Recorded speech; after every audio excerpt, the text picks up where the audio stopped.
The 88-foot schooner Freedom, a part of the United States Naval Academy sailing fleet, and the first command for Midshipman James A. Lovell, Jr.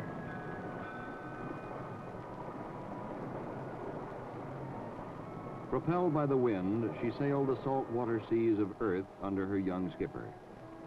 13 years after his graduation in 1952, Lovell would sail the vacuum sea of space, propelled by the flames of rockets.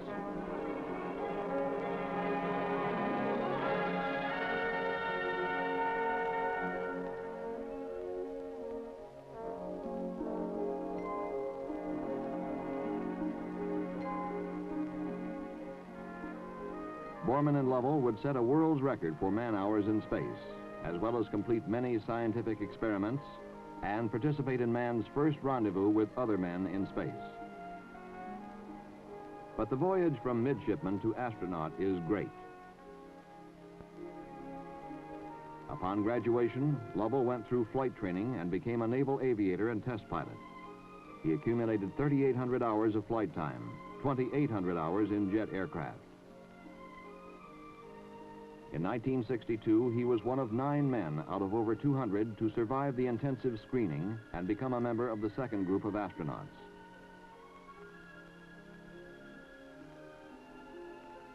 He moved his wife and 4 children to a canal front home in Timber Cove, Texas, just down the road from the Manned Spacecraft Center near Houston.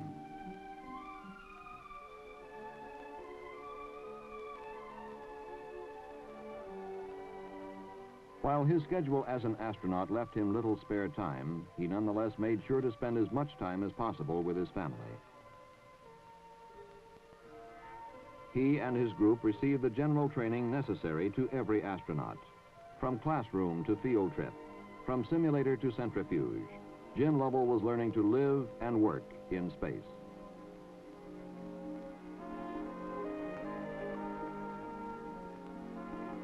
His first flight assignment was with Frank Borman as backup crew to Jim McDivitt and Ed White on Gemini 4. Jim trained with Ed White for what was to become one of the United States' proudest moments, White's now famous walk in space.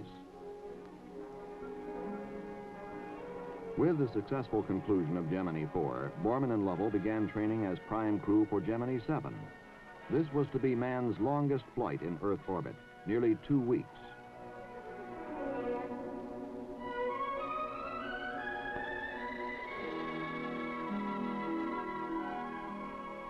There was much speculation as to what would happen to man outside Earth's protective atmosphere in an artificial environment, weightless.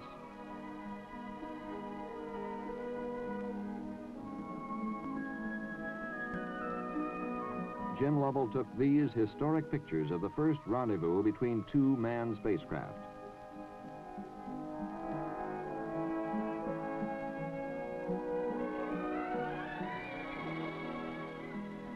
"330 hours and 35 minutes. Borman and Lovell returned from the longest manned space flight of Gemini with a new world endurance record.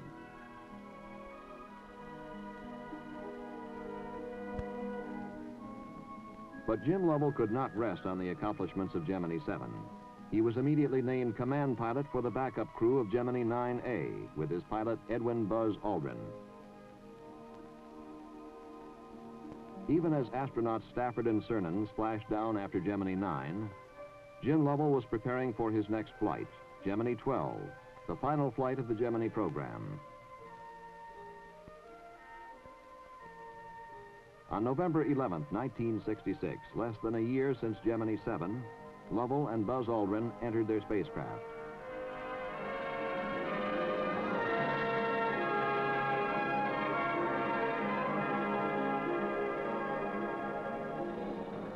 At 3:46 p.m. Eastern Standard Time, the last Gemini lifted off. It was a busy flight for Jim Lovell. The experimental techniques of the early missions were being proven as operational.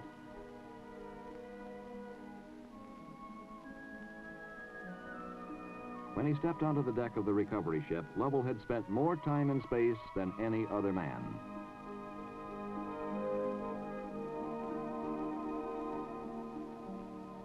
Now it was time for Apollo. Lovell was named as backup command module pilot for the third manned Apollo flight. It was scheduled to be the longest break he had had between flights.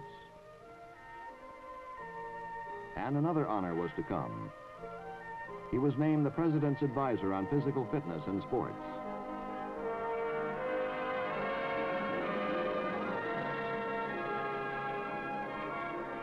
But the long break between flights was not to be. Michael Collins was the prime crew member Jim was backing up. It was found that Collins needed surgery to remove a bone spur from his neck. It wasn't serious, but Collins was off the prime crew and Jim Lovell was on. And another factor was added. No longer was this the third manned flight of Apollo, but the second, the first on the giant Saturn V moon rocket. With spacecraft commander Frank Borman and lunar module pilot William Anders, Lovell entered an intensive 7-day-a-week training program. For there was another factor. With Apollo 7 a definite success, Apollo 8 was now cleared to fly to the moon and orbit around it. The man responsible for navigation on this half-million-mile journey is Jim Lovell. They say that if you want to get something done, give it to a busy man. In Jim Lovell's case, this has always been proven out.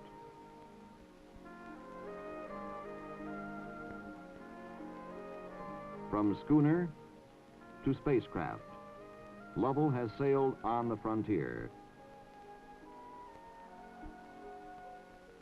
Now, with his usual good humor and enthusiasm, Jim Lovell faces his next voyage.